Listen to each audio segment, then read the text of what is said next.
Indiana until 6 p.m. At 5:22 p.m., a severe thunderstorm was located over Crete or near Steger, moving east at 45 miles per hour. Hazard, 60 miles per hour wind gusts and half-dollar-size hail. Impact, hail damage to vehicles is expected.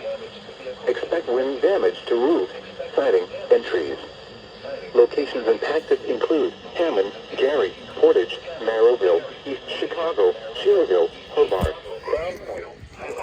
Crown Point, Highland, Munster, Cedar Lake, Lowell, Griffith, Dyer, St. John, Lake Station, Lakes of the Four Seasons, Winfield, New Chicago, and Lake Delaware, including the following interstates: Indiana Interstate 80 between mile markers 1 and 16.